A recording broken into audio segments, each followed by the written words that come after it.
Assalamualaikum warahmatullahi wabarakatuh. Kita mulai kuliah sesi pertama untuk baja komposit pada Prodi Teknik Sipil Fakultas Teknik Universitas Bengkulu. Dalam pembahasan baja komposit ini akan terdiri dari beberapa sesi, beberapa pokok bahasan. Pokok bahasan yang ada di dalam perkuliahan ini akan saling terkait, sehingga saya sarankan untuk mengikutinya secara berurutan, sehingga Anda para mahasiswa mendapatkan pengertian yang komprehensif mengenai struktur baja komposit ini.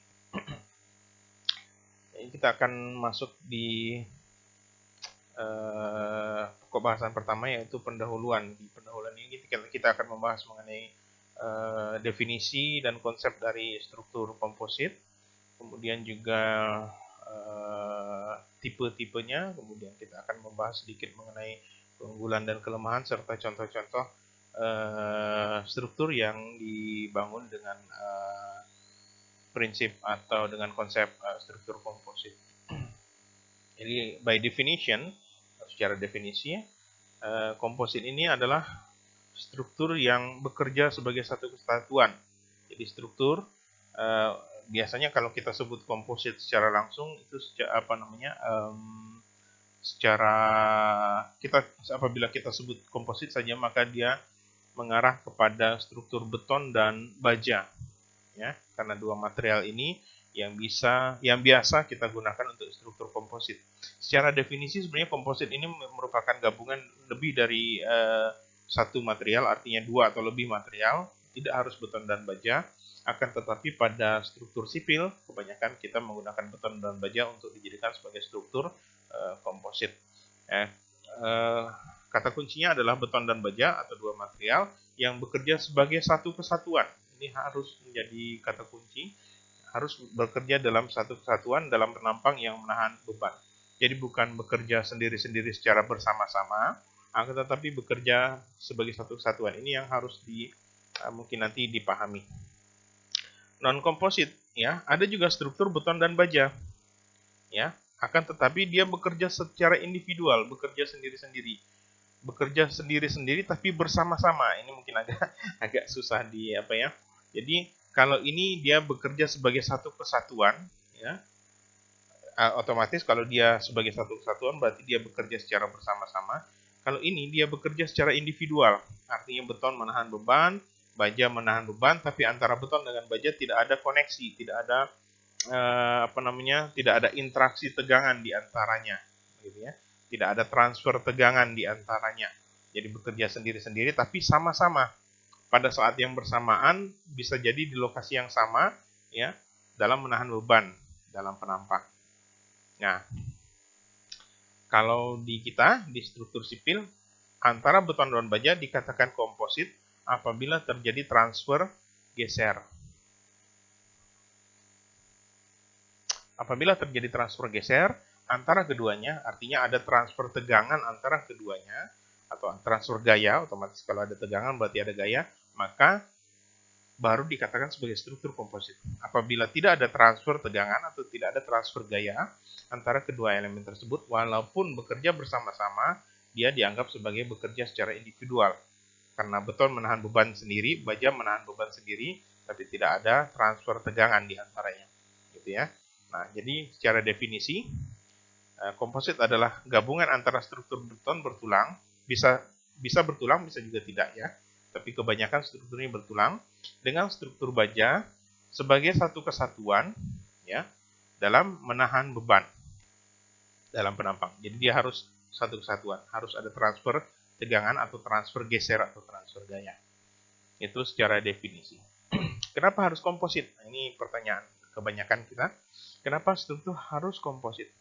Karena dalam sebuah struktur, ya, dalam desain atau konstruksi sebuah struktur, ada 3 hal atau 3 parameter yang harus kita kompromikan, yaitu kualitas, waktu, dan biaya, cost. Cukup sulit untuk memenuhi ketiga-tiganya. Jadi begini, ada sebuah struktur, Kalau kita ingin kualitasnya bagus dan dikerjakan dengan cepat, pasti mahal. Atau kita ingin dikerjakan murah dan cepat, kualitasnya biasanya jelek. Gitu ya. Atau kita kerjakan secara kualitasnya bagus, cost-nya rendah, biasanya lama dikerjakan. Ini saling berinteraksi, saling berkompromi antara satu dengan lainnya. Nah, struktur komposit ini lebih mampu memenuhi ketiga-tiganya pada tipe-tipe atau pada struktur-struktur tertentu, begitu ya, tidak semua, pada struktur-struktur tertentu. Struktur komposit lebih mampu memenuhi ketiga requirement ini dibanding struktur baja saja atau struktur beton saja, beton bertulang saja. Ya. Nah, dengan inovasi komposit ini kita mampu memenuhi kualitas, waktu dan biaya dengan lebih baik daripada beton bertulang dan atau baja. Jadi itu alasan utama kenapa kita harus menggunakan struktur komposit. Nah, ini contoh tadi ya. Jadi ada 4 kondisi di mana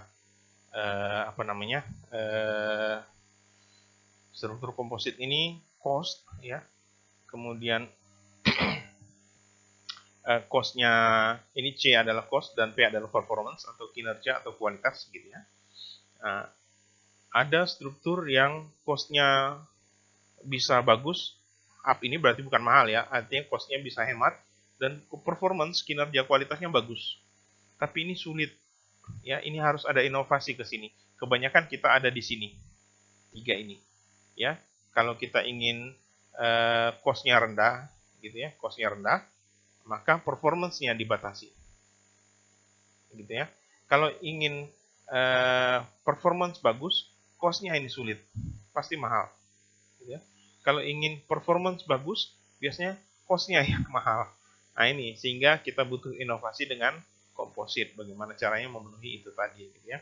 Nah, dengan komposit kita bisa membuat bangunan lebih besar, lebih tinggi dan lebih rumit, namun dengan elemen yang lebih kecil dan ringan, sehingga kinerjanya tetap tinggi namun berbiaya lebih rendah. Kemudian juga waktu konstruksinya, durasi konstruksinya juga lebih singkat.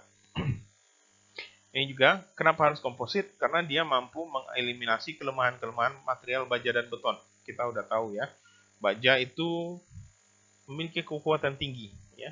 Akan tetapi dia cenderung tidak stabil, rentan sekali mengalami buckling, tekuk.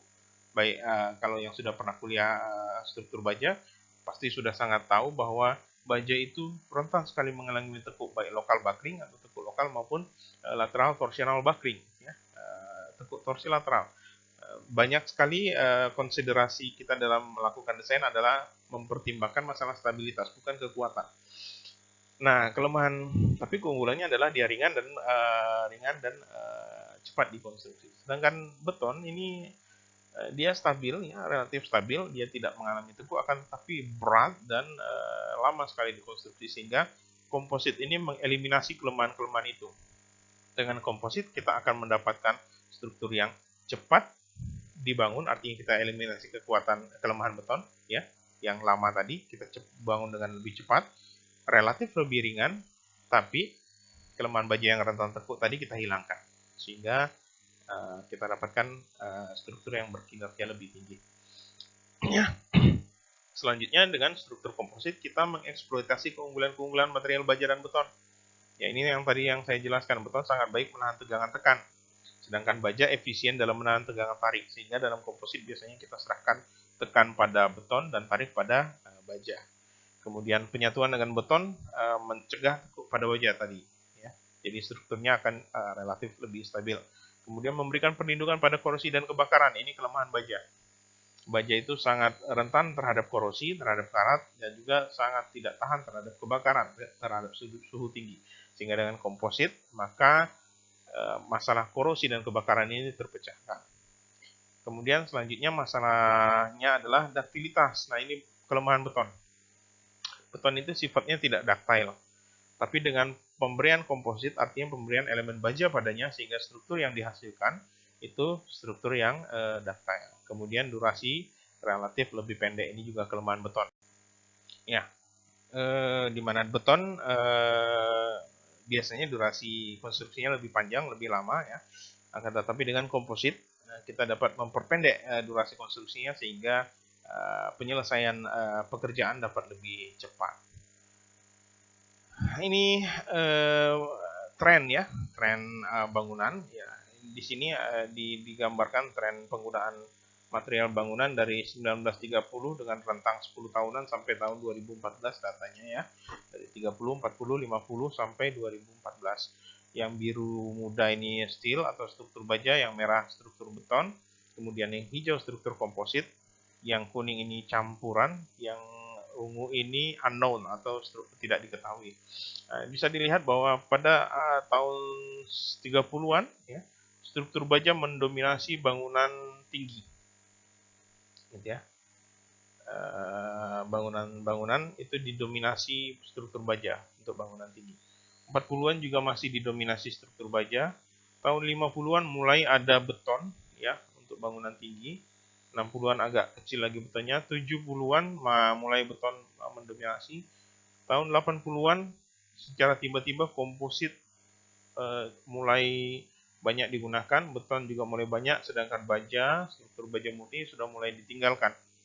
90-an komposit semakin besar dominasinya, beton juga semakin besar, baja semakin tinggal sampai dengan 2014 di mana pada tahun 2014 ya, penggunaan struktur komposit ini sudah cukup signifikan ya, sudah cukup signifikan, hampir 40% dari penggunaan dari struktur bangunan tinggi itu menggunakan komposit.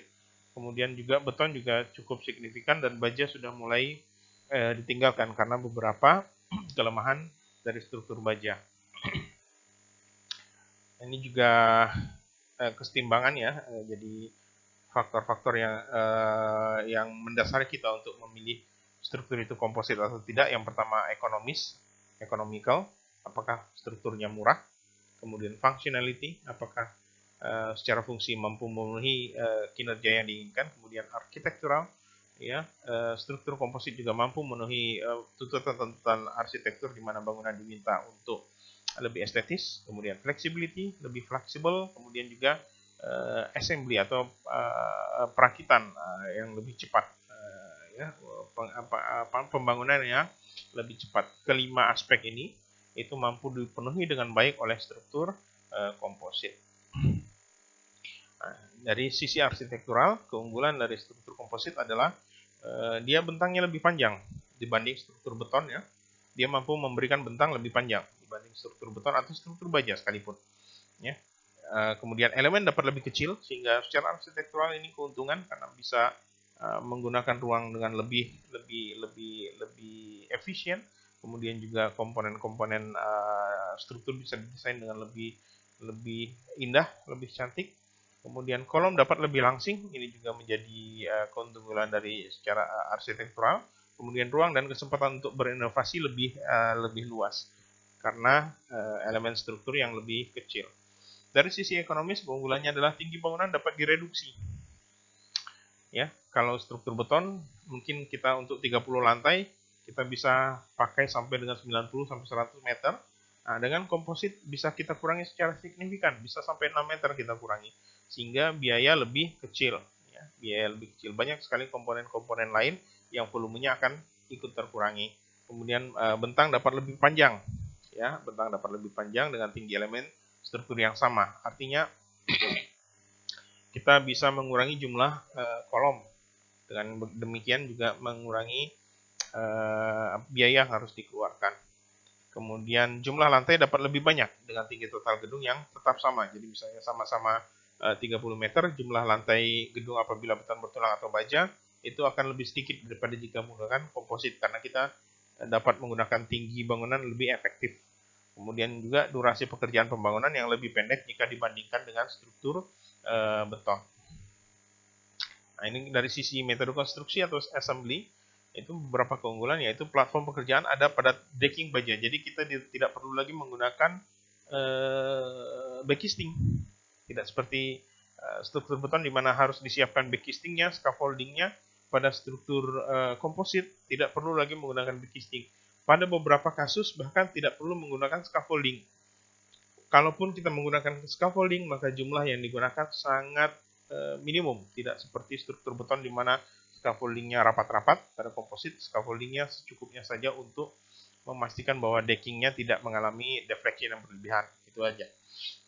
Kemudian backcasting formwork yang permanen, artinya formworknya tidak perlu dibongkar lagi, tidak seperti struktur beton di mana setelah selesai konstruksi atau setelah selesai pengecoran pada umur tertentu, backcastingnya harus dibongkar. Nah, untuk komposit, maka backcastingnya permanen, akan ikut melekat terus pada struktur dan berfungsi sebagai elemen struktur selama umur pakai bangunan.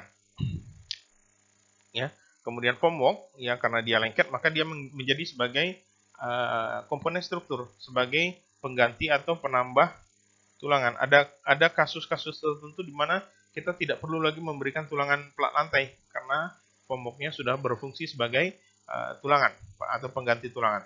Ada kalanya kita perlu tambah, tidak perlu banyak-banyak, hanya untuk penambah karena formworknya sudah berfungsi sebagai tulangan. Kemudian kecepatan dan kemudahan konstruksi dikerjakan ini sangat mudah karena yang pertama tidak perlu scaffolding yang rumit, yang banyak, kemudian tidak perlu formwork yang harus dibongkar, yang dipasang kemudian dibongkar lagi setelah konstruksi dan seterusnya. Ini lebih cepat. Kemudian kontrol kualitas lebih baik dan lebih mudah karena kerumitan konstruksinya lebih ringan ya, lebih mudah dikerjakan sehingga kontrol kualitas dapat lebih mudah. Sistem struktur komposit ini ada tiga tipe utama. Yang pertama ada tipe connected, biasa disebut sebagai biasa kita gunakan untuk balok ya. Jadi elemen struktur komposit di mana beton dan baja disatukan biasanya dengan stud. Nanti akan kita lihat ilustrasinya, gambar-gambarnya bagaimana ya.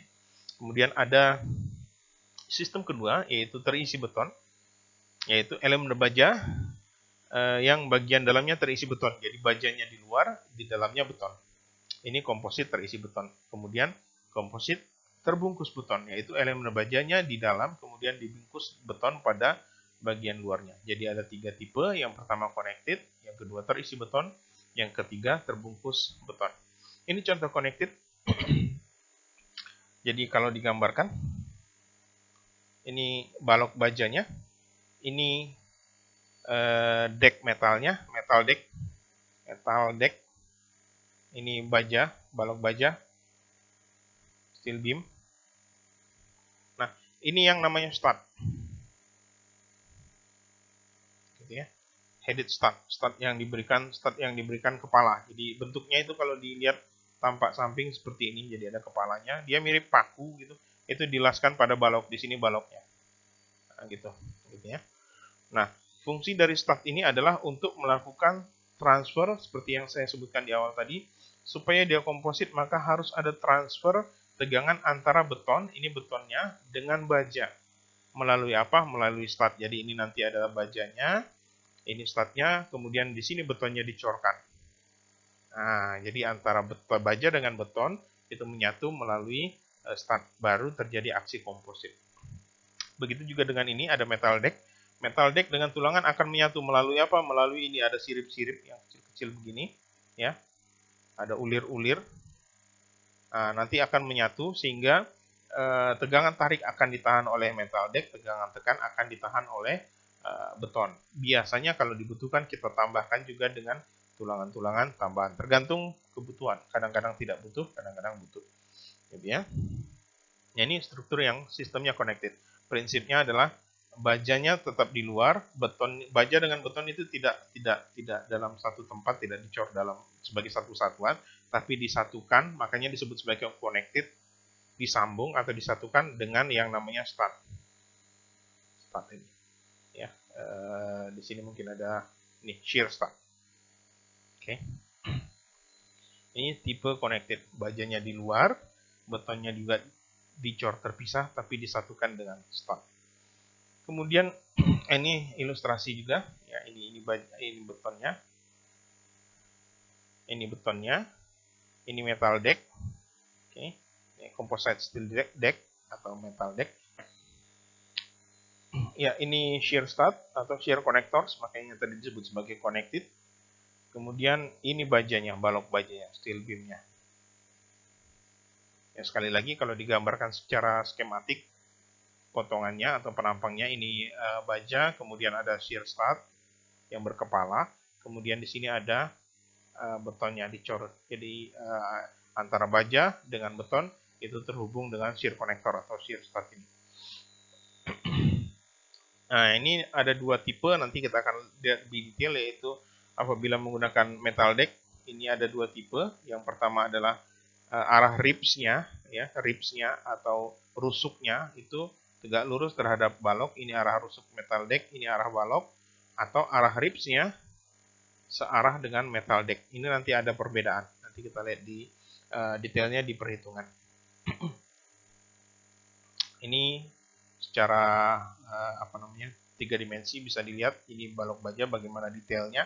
Jadi balok baja supaya menjadi komposit sebenarnya mudah, hanya perlu ini yang namanya shear stud atau shear connector.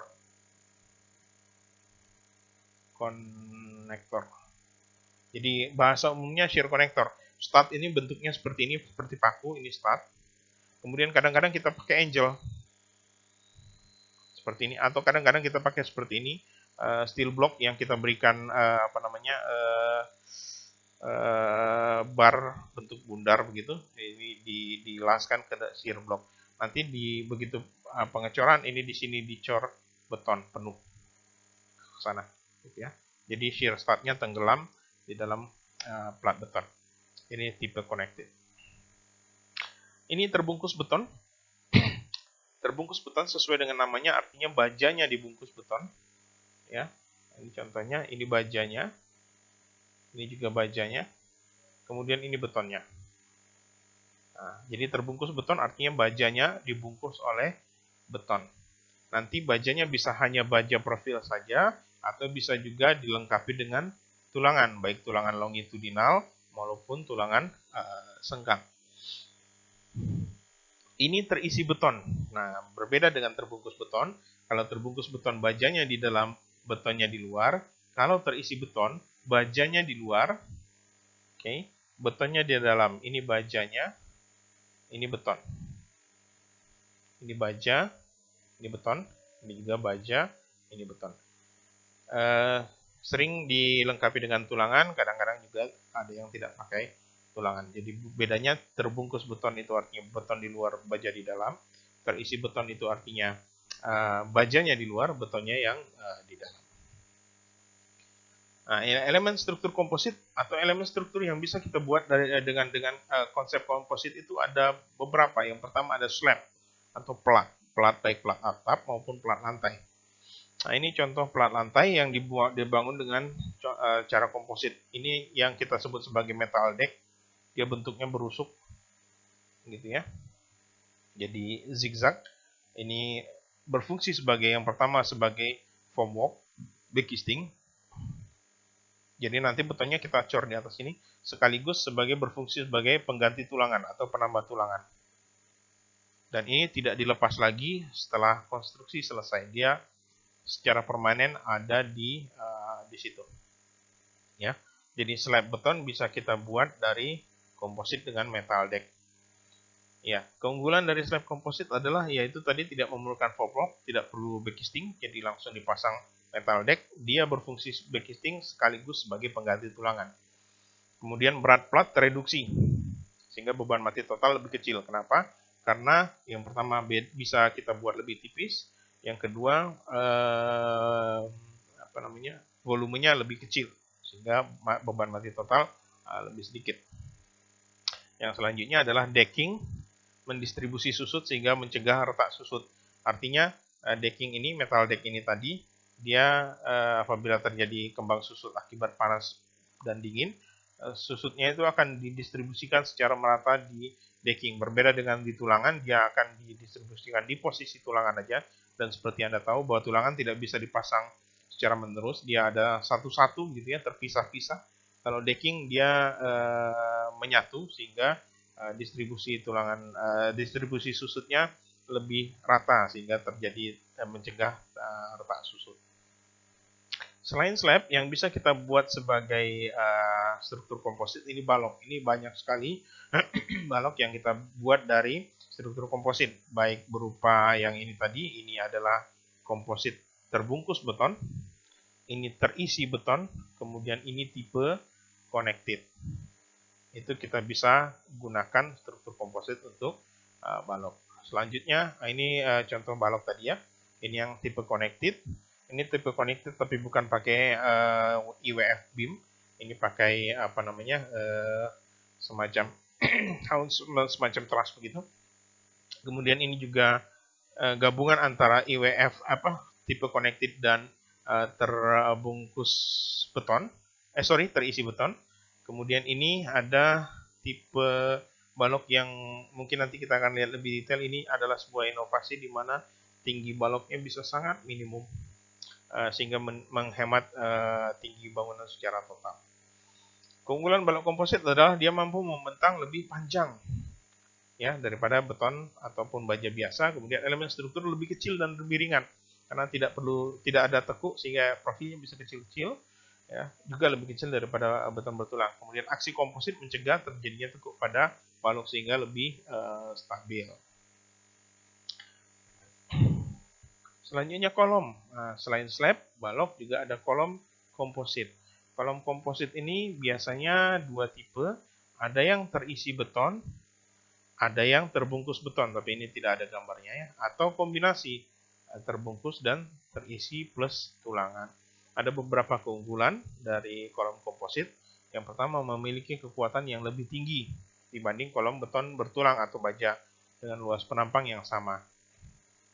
Kemudian memiliki kekakuan yang lebih tinggi. Nanti kita lihat bahwa dia memiliki inersia yang lebih tinggi, EI yang lebih tinggi daripada baja saja atau beton saja. Sehingga kelangsingan yang lebih rendah dan ketahanan terhadap tekuk lebih baik untuk elemen struktur. Kemudian memiliki ketahanan terhadap api ya, dan korosi yang lebih baik daripada baja. Ini khusus untuk komposit terbungkus beton. Kalau terisi beton sama saja dengan baja karena bajanya terekspos. Kemudian memiliki keunggulan ekonomis dibanding kolom beton bertulang atau baja pada kasus-kasus tertentu karena volumenya lebih kecil, lebih ringan, dan lebih murah. Ini perbandingan elemen struktur komposit. Lalu kita lihat dengan penampang yang sama, ya, ini penampang beton bertulang, ini bajanya, kemudian apabila disatukan adalah komposit. Kalau beton bertulang saja, kalau Anda sudah pernah kuliah beton, pasti masih ingat diagram hubungan PN MN kolom ya, ini PN, ini MN kolom. Ini diagram PN MN kolom beton bertulang ya, yang menggunakan aturan dari ACI ACI. Kemudian ini beton bertulang dengan menggunakan modifikasi Mender, di mana dia dianggap sebagai kolom yang terkekang, tidak mengalami bulging. Ini kolom beton bertulang, ini kolom komposit saja. Kolom baja saja, hanya skinnya saja. Ini kapasitasnya. Jadi ini kapasitas baja, ini kapasitas beton bertulang, ini adalah kapasitas kompositnya. Bisa Anda lihat bahwa kapasitas komposit itu jauh lebih besar daripada beton bertulang dan jauh lebih besar daripada baja dengan luas penampang yang sama. Sehingga bisa disimpulkan bahwa dengan luas penampang yang sama, ya, kolom komposit akan memiliki kapasitas yang lebih besar, atau untuk mendapatkan kapasitas yang sama, maka struktur komposit bisa dibangun dengan dimensi atau kelangsingan yang lebih tinggi, artinya dia lebih kecil, gitu ya, lebih ringan dan lebih murah. Ini contoh beberapa gedung ya yang dibangun dengan struktur komposit. Ini ada Millennium Tower di Vienna, Australia. Total 55 lantai, tinggi total 202 meter, luas lantai dasar 38.000 meter persegi. Ini mampu dikonstruksi selama hanya 8 bulan. Ya, ini foto konstruksinya ya. Total pembangunan 8 bulan. Total lantainya tadi adalah 55 lantai, artinya satu lantai diselesaikan hanya 2 sampai 2 sampai 2,5 lantai itu dapat diselesaikan dalam 1 minggu, hanya 1 minggu. Bandingkan dengan struktur beton, di mana Anda bisa naik satu lantai paling cepat 2 minggu. Jadi 2 minggu, atau kalaupun canggih sekali kontraktornya, 1 minggu 1 lantai itu udah canggih, udah mantap sekali. Ya, rata-rata 2 minggu atau 1,5 minggu baru kita bisa naik 1 lantai. Sedangkan komposit bisa 2,5 lantai per minggu. Artinya yang kalau 2,5 lantai per minggu sekitar 2 hari itu bisa naik 1 lantai, 3 hari naik 1 lantai, gitu ya. Sangat cepat. Kemudian ini contoh yang lain adalah gedung struktur dengan komposit, ya, struktur gedung parkir di Innsbruck di Austria juga. Totalnya 4 lantai, dimensinya 60-30. Ini keunggulannya adalah yang tadi menonjolkan kecepatan konstruksi, yang ini mampu menonjolkan bentang besarnya. Dia mampu membentang sampai dengan 10,58 meter. Dengan tebal slab hanya 26 cm, artinya jarak floor to floor-nya tidak perlu tinggi, ya. Ini floor to floor, ini lantai, ini lantai. Kalau tebal, katakanlah kita pakai balok 50, maka clear-nya hanya dapat segini, ya.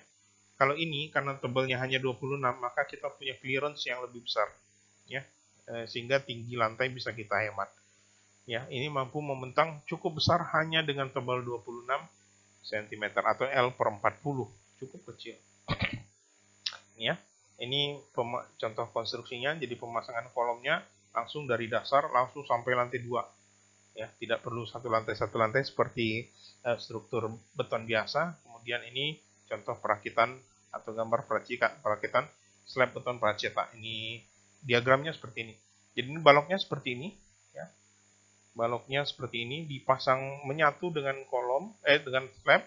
Jadi ini baloknya, tebal baloknya hanya seperti ini yang muncul di luar. Walaupun sebenarnya ada webnya di dalam, kemudian ditambahkan dengan shear connector atau shear stud. Ini adalah beton pracetak yang digunakan sebagai backcasting sekaligus. Baru ini kemudian beton yang dicor di tempat, sehingga dengan tebal hanya 26 cm dia mampu membentang yang tadi sampai dengan 10 meter lebih. Ya, ini keunggulannya. Nah, ini selanjutnya perbandingan kinerja struktur komposit. Ya, ini RCC, artinya reinforced concrete, beton bertulang. Ini baja dan ini komposit. Jika dibandingkan ya kinerjanya, yang tadi gedung tadi, kalau pakai beton bertulang maka kolomnya butuh 1 kali 1 meter. Kalau pakai baja butuh 0,6 kali 0,6, komposit juga 0,6. Kemudian kolom dari lantai dasar ke lantai 10 tetap butuh 1 kali 1. Ini 0,6, ini butuh W33 kali 354. Saya kira nggak perlu terlalu detail. Yang detail yang kita bisa lihat adalah di sini. Total beban mati struktur, ya. Kalau pakai beban struktur beton bertulang, total beban mati yang dibutuhkan adalah 368.000 kN. Kalau pakai baja saja 248.000 kN. Kalau pakai komposit saja 256.000 kN. Komposit sedikit lebih berat dari baja, tapi bisa Anda lihat dia jauh lebih ringan daripada struktur beton bertulang. Nah, ini cost-nya, ya. Cost comparison atau perbandingan biaya. Bisa dilihat bahwa semakin tinggi sebuah gedung, ya, G+12 ini artinya 12 lantai dari ground floor, ya, tidak menghitung basement. G+16, G+20, G+24 dan seterusnya. Semakin tinggi sebuah struktur, maka biaya konstruksi untuk komposit yang warna merah ini itu akan semakin lebih rendah daripada beton bertulang. Pada G+12 oke lah, kurang lebih sama biayanya. Akan tetapi semakin tinggi strukturnya, maka biaya komposit akan semakin rendah, begitu ya, daripada beton bertulang. Tapi ini kasus di negara maju, di Eropa. Mungkin di Indonesia ada sedikit perbedaan, bisa saja karena struktur pembiayaan di Eropa itu lebih mahal di tenaga kerja daripada di material, sedangkan di Indonesia masih lebih dominan material. Bisa saja mungkin lebih murah di Indonesia pada gedung-gedung yang lebih rendah. Ini mungkin butuh penelitian lebih lanjut. Selanjutnya mengenai ketentuan umum untuk struktur baja komposit. Ya, ini ketentuan yang berlaku umum. Yang pertama adalah beton dan tulangan baja untuk struktur komposit harus didetail dengan menggunakan ketentuan non-komposit. Artinya beton dan tulangan baja ini harus didetail menggunakan ketentuan struktur beton biasa. Ya, yang biasa yang sudah Anda pelajari di mata kuliah struktur beton. Jadi detailnya persis dengan struktur beton, ya, atau struktur non komposit, kecuali yang dimodifikasi oleh aturan komposit. Nanti kita lihat apa saja yang dimodifikasi aturan-aturannya. Kemudian kekuatan nominal komposit ditentukan menurut metode distribusi tegangan plastis atau metode kompatibilitas regangan. Ya, ini mungkin agak rumit dimengerti sekarang, tapi nanti kita bahas lebih detail begitu kita memasuki pokok bahasan analisis dan desain. Jadi ada dua cara, yaitu distribusi tegangan plastis atau metode kompatibilitas regangan. Ada dua cara untuk melakukan analisis kuat nominal komposit. Kemudian kuat tarik beton diabaikan. Ini sama persis dengan struktur beton biasa, di mana kita harus mengabaikan kuat tarik beton. Kemudian yang selanjutnya, tekuk lokal diperhitungkan untuk komponen terisi beton. Artinya kalau komponen terisi beton, ya bajanya di luar, betonnya di dalam, maka tekuk lokal harus tetap diperhitungkan. Sedangkan untuk komponen di mana terbungkus beton, artinya bajanya di dalam, kemudian dibungkus oleh beton, maka tekuk lokal diabaikan sama sekali, tidak lagi diperhitungkan. Nah, ini ketentuan umum lagi, asumsi dalam metode distribusi tegangan plastis. Ya, untuk metode distribusi tegangan plastis, kekuatan nominal harus dihitung dengan asumsi bahwa komponen baja telah mencapai tegangan Fy, baik dalam tarik atau tekan, dan komponen beton dalam tekan akibat gaya aksial atau lentur telah mencapai tegangan 0,85 Fc. Artinya apa? Kita tidak boleh pakai tegangan baja lebih dari Fy, walaupun masih ada Fu. Oke. Kemudian tegangan paling besar beton itu hanya 0,85 Fc. Oke. Hanya 0,85 Fc. Jadi tidak bisa ditekan sampai dengan Fc. Nah, untuk PSB ini profil struktur berongga, jadi pipa misalnya, pipa atau kotak di mana di dalamnya kosong, yang diisi dengan beton, tegangan sebesar 0,95 Fc diizinkan untuk digunakan. Jadi tidak hanya 0,85, boleh sampai 0,95 Fc diizinkan untuk digunakan dalam tekan akibat gaya aksial dan atau lentur untuk memperhitungkan efek pengekangan. Kenapa bisa? Misalnya begini, ini pipa tadi, saya lihat tampak potongan memanjangnya. Ini kalau ada beton, diisi beton. Kalau ini saya berikan gaya tekan, gitu ya. Kalau beton biasa di mana tidak ada pipa di luarnya, ini cenderung pecah keluar, begitu ya, pecah keluar. Sedangkan kalau ini karena ada baja di luar, maka arah pecahan keluarnya itu cenderung terkekang oleh beton, makanya bisa diizinkan sampai dengan 0,95 ya. Tapi khusus untuk beton yang diisi komposit yang terisi beton, yang terbungkus beton dan komposit lain tetap harus dibatasi sebesar 0,85 Fc aksen.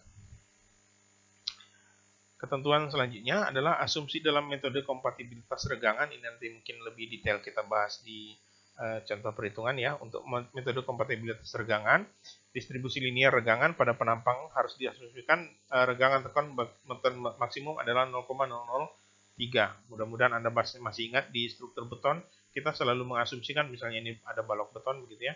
Maka diagram regangannya itu selalu seperti ini, di mana ini adalah diagram regangan hancur beton yang biasa kita simbolkan dengan regangan CU, C beton, konkret, U ultimate, ya, itu sama dengan 0,003, itu dari situ. Oke. Itu regangan kita ambil sebesar 0,003, itu maksimum, tidak boleh lebih besar dari itu. Nah, distribusinya harus linear, jadi dari sini ke sini itu dalam bentuk garis lurus, ya. Hubungan tegangan regangan untuk baja dan beton harus diperoleh dari pengujian-pengujian atau publikasi untuk material yang sama. Itu nanti kita lihat bagaimana hubungan regangan dikalikan modulus elastisitas didapatkan tegangannya. Selanjutnya di ketentuan umum juga ada pembatasan material. Jadi material ini juga diatur dalam struktur komposit. Yang pertama adalah untuk penentuan kekuatan tersedia, beton harus memiliki kekuatan tekan tidak kurang dari 21 MPa. Jadi untuk struktur komposit kita tidak boleh menggunakan beton lebih kecil daripada 21 MPa. Gitu ya. Jadi harus di atas 21, mungkin 25, 22,5 dan seterusnya. Tapi juga tidak boleh lebih besar daripada 70 MPa. Nah, tapi ini saya kira tidak perlu terlalu dikhawatirkan karena selama ini beton di Indonesia sangat sulit mencapai 70 MPa. Kita kebanyakan ya berkisar di antara 25, 30. 35 pun sudah cukup sulit untuk dicapai. Ya. Untuk beton normal.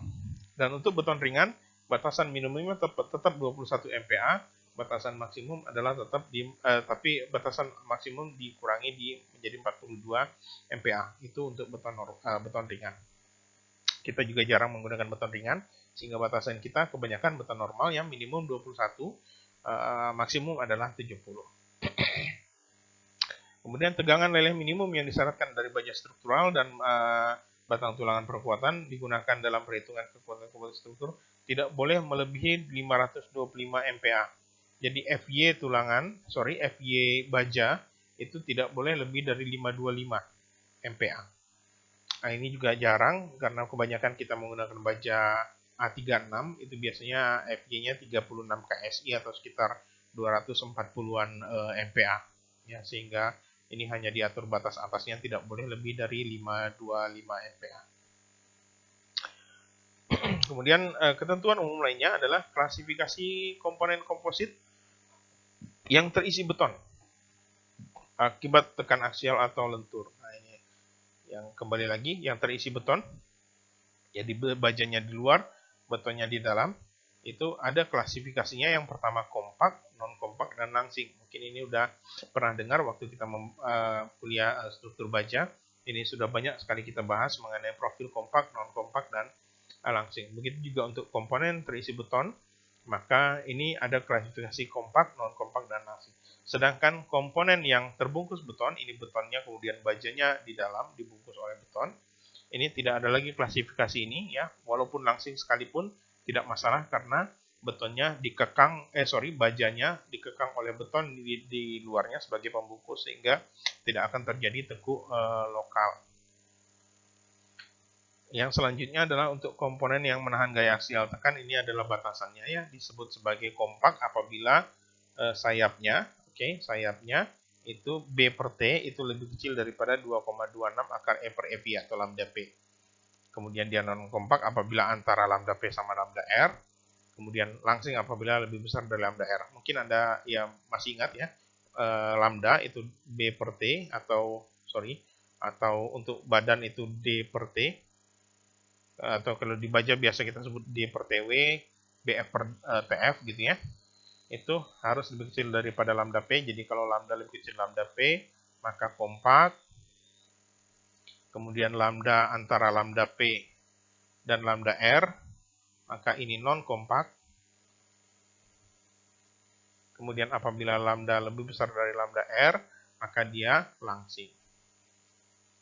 Mudah-mudahan Anda masih ingat. Kalau ini tolong dibaca-baca lagi untuk dari mata kuliah struktur bajanya. Ini juga untuk yang tadi, mohon maaf, ini adalah untuk menahan gaya aksial tekan, syarat-syarat lambda P dan lambda R-nya. Ya, ini untuk menahan gaya aksial tekan. Kemudian untuk menahan lentur, ini syarat-syarat lambda P dan lambda R-nya. Agak sedikit berbeda angkanya di depan, tapi akar E per FY-nya sama. Ini khusus untuk momen lentur. Nanti kita akan lihat lebih detail waktu contoh. Saya kira cukup sekian untuk sesi 1. Mudah-mudahan bisa dimengerti. Untuk videonya bisa diulang-ulang untuk sampai dengan dapat mengerti. Apabila ada pertanyaan, kita bahas nanti di pertemuan tatap muka. Terima kasih atas perhatiannya. Assalamualaikum warahmatullahi wabarakatuh.